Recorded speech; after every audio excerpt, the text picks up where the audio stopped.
like, never like, never like, never like. Hello everyone, welcome back to my channel. If you are brand new here, my name's Arena. Welcome. And if you're already a subscriber, thank you so much for coming back and checking out another video from me. On this channel, we do a lot of videos on mindset, overcoming obstacles, limiting beliefs, sales, and a little bit of everything, because I also enjoy a spot of shopping and I want to share with you guys the kind of things that I have my moments of indulgence in. And you'll have to excuse my voice. I have been a little bit unwell and under the weather, so my voice is just about returning, but bear with me. I hope the sound is okay. And please do not be afraid to comment underneath my videos. I love to see your comments and your suggestions and your thoughts on the topics that I discuss on here. So yeah, if you are interested and if you want to know more, please stay tuned. And don't forget, if you enjoy my content, like, share, and subscribe so you don't miss future videos from me.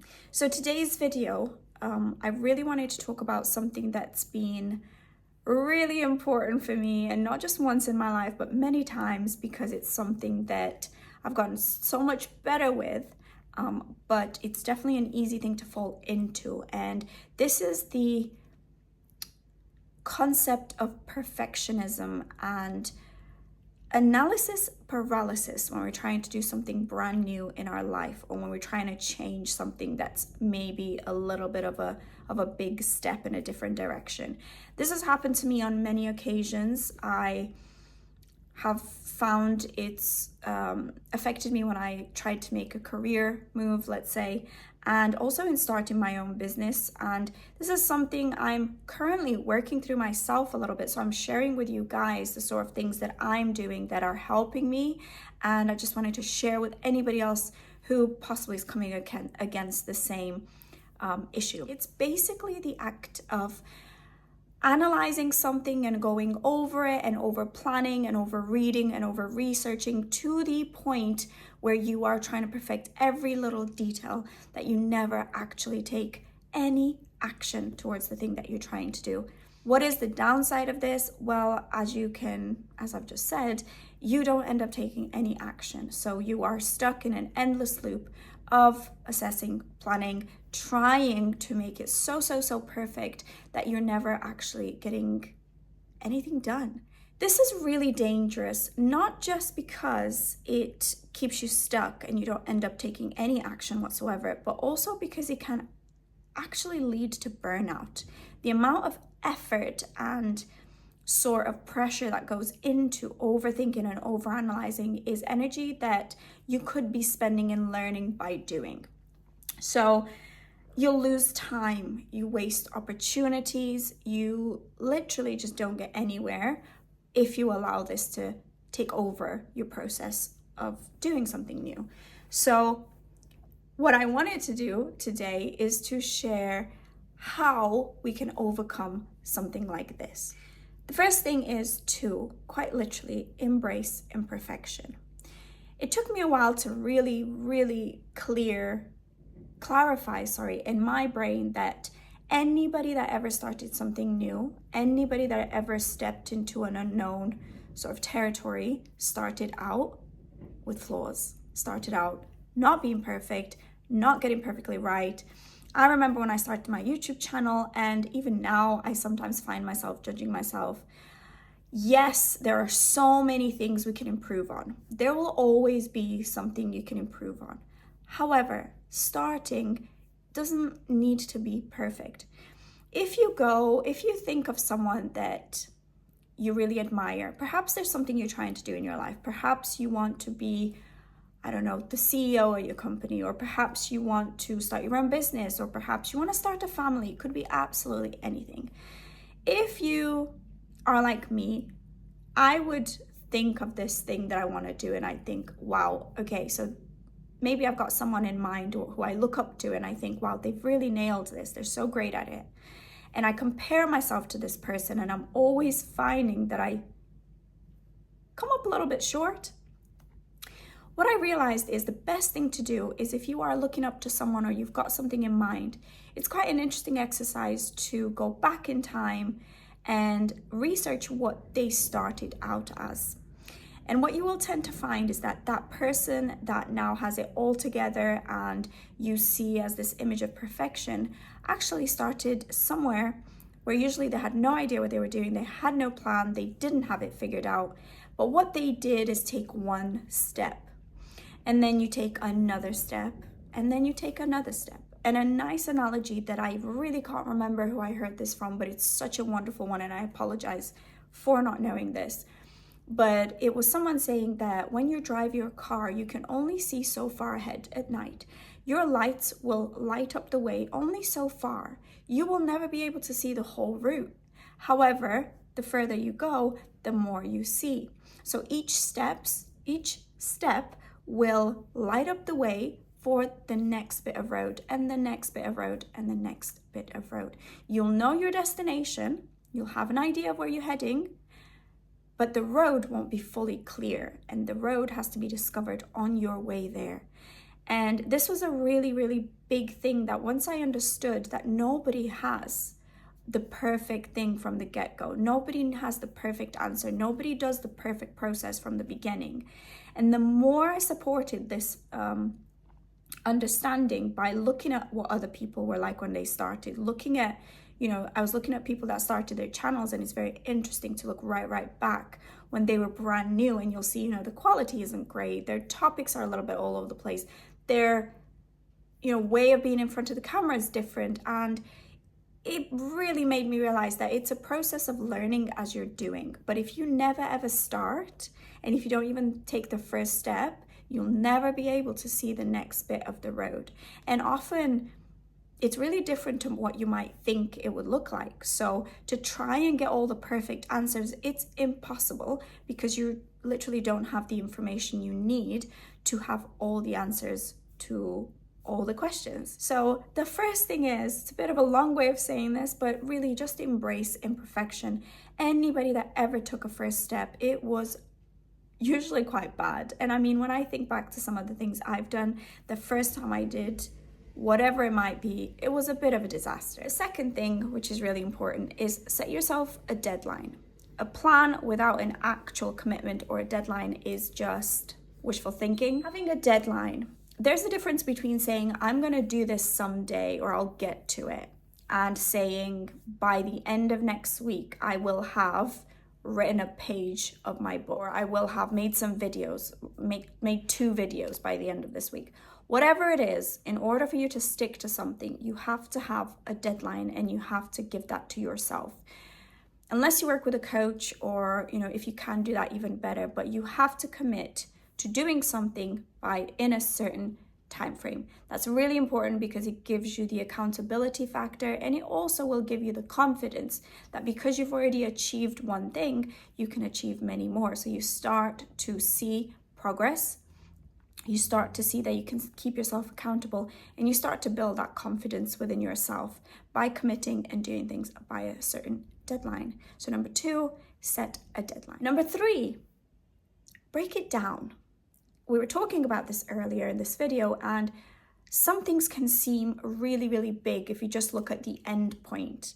But we don't really need to have it all figured out, and we can just start with small steps that will lead us to the next part of what we're trying to achieve. So for example, for me, when I'm going to go right back when I wanted to go into the sales industry, I started out by just finding myself wanting to do more sales. Now, at the time, I was in a dental practice, so I wasn't a salesperson, let's say, or like in a sales role, but I was selling treatment plans, and I was selling, toothbrushes and things like that. So at that point in time, I thought to myself, how can I grow my patient base? How can I sell more consumables? How can I increase what I'm bringing in terms of financials? And I started to learn things about sales. I started to learn about how to present a treatment to someone and help them understand what the cost associated with that would be, and how could I not be nervous when saying that? How could I encourage people to have the right products, the right tools to look after their oral health? Now, in business, in dental practice, obviously if you work private, then that is quite an important part of the business, because in order for you to grow as a practice and provide high quality care and the latest equipment and things like that, and better your offering for the patient, you've also got to grow the business. So it was really useful for me at the time to understand sales and how to become a better kind of presenter of a treatment plan, or how to explain to people and how to communicate with people so they would understand what they need, and in a very ethical way always, because healthcare is obviously one of the areas where it's about caring for people, so that's really, really important. But I always wanted to learn how to get better at my sales skills as well. Now, that was the first step, and that didn't particularly take me into a sales career. But following this, I got really interested in sales, and then I ended up working for Oral-B for the holidays, selling electric toothbrushes. Now, that was a small step in the sales direction, but at the time it felt quite small, and it almost felt quite insignificant. Like, how is this going to take me into a whole sales career? It didn't feel like it would, but it was an important step, and it was a small step that I took at the time in the right direction. Now, the next thing that happened is that one of my most loved companies opened up a position in sales. Now, I felt quite confident in applying for that because I had gained sales skills. I had gained practical skills in terms of going out there and actually selling. So I felt the next natural step was for me to put myself in an interview for a sales company. Now, because I had taken those initial steps first, my confidence was quite good in that job interview. So I got the job, and there were steps throughout that process that may not have seemed very big at the time, but they were really important in me getting to that end goal. Now, even when I got into sales, I realized that the sales process is very different to maybe what I had expected. So there was another learning curve as I stepped into the sales role. And the journey continues. The journey always continues. But I didn't go from being a dental hygienist to being a sales rep without having a journey and smaller steps along the way. So when you look at a bigger picture, and again, another example is my YouTube channel. I remember where I had no followers, and I remember I just started to make videos, and I just said to myself, I'm just going to make so many videos, and I'm just going to keep it going. I was learning how to make videos. I was keeping myself accountable. I was keeping myself consistent. I was learning what my passion was and what I'm excited when I talk about, what kind of topics I'm excited by. And that in itself took about 3 years, 2-3 years for me to get to 5,000, which isn't a great number, a huge number, but also I did it, And I think the secret is to do small things along the way, and these will compound. And what will happen is a really great book to read about this topic is The Compound Effect, because it really will make you realize how small things over time will actually amount to big changes in your life, and it truly will compound. So that is step 3, and breaking down into smaller actions. And step 4 is quite literally just start. Don't overthink it. Try and almost think of it as a little experiment that you're just playing with right now. There is no pressure to it. There is no expectation to it. In fact, some of the best things where I think back happened as a complete surprise sometimes. I would think that I've got to do this and I've got to do that, and out of nowhere, a great opportunity would come my way. Now, yes, I'm taking the steps that take me in that direction, but some of our greatest learning points will come from sources and opportunities that we couldn't have predicted. So the best thing you can do when it comes to anything that you're trying to achieve is just start, and know that it's going to be imperfect. Know that the beginning is going to be messy. just have that as a guarantee. It's simple to do that. In my opinion, this is one of the best things I did.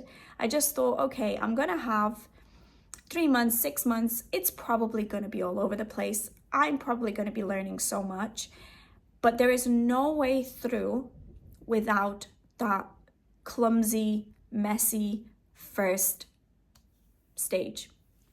And I've got a little challenge for you guys. So I'm going to leave you with this. Think of whatever you're trying to do for yourself right now. Just think of one thing. We're coming into the new year. We're starting afresh. Just think of one thing that you can set yourself for the first week of January and commit to doing it. Do not make it something huge. Make it something quite small. If you've kind of been stuck in the same place, just decide one little thing you can do tomorrow. For example, I don't know, if you're doing your channel, or if you're starting a new job, or if you're looking to start in a new career, just look up, who can I maybe observe, or what exercises can I do, or what can I try this week that's going to get me learning something about that industry, or putting myself out there a little bit. For example, for me, it would be something like, I'm going to make so many videos in a week, and I'm going to put them out there. Imperfect as they may be, is that achievable? Yes, absolutely. So you may have something for yourself where you're thinking, I don't know, if you're writing a book, if you are starting your own business, what can you do tomorrow? Can you buy your domain for your website? Can you think of a business name? Can you find a first client? Can you start to put together the first module of your coaching course if you want to do something like that? Can you put out a couple of videos? Can you find someone that's going to help you with writing the book? Whatever you can do, find one thing that you could commit and you're going to achieve, and give yourself next week to do that task. The most important thing I'm going to say to you now, which I hope everybody can really kind of grip to, is that action will always beat imperfection. Always. There is no chance you are going to get anything achieved or done or change anything or move forward in any way if you don't take action. There is no way around it. And it's scary and it will be messy, but there is no other way. So just try it as a little bit of an adventure. Don't put so much pressure into it. Just see what it would be like. Almost think about it as if you were just doing it for a bit of a laugh, for just a bit of a trial, just a bit of a fun thing. I hope this has helped someone out there. I really, really like talking to you guys about these topics. So please don't forget, like, share, and subscribe if you've enjoyed my video. Have a wonderful day, evening, afternoon, wherever you are in the world, and I will see you next time. Take care, guys.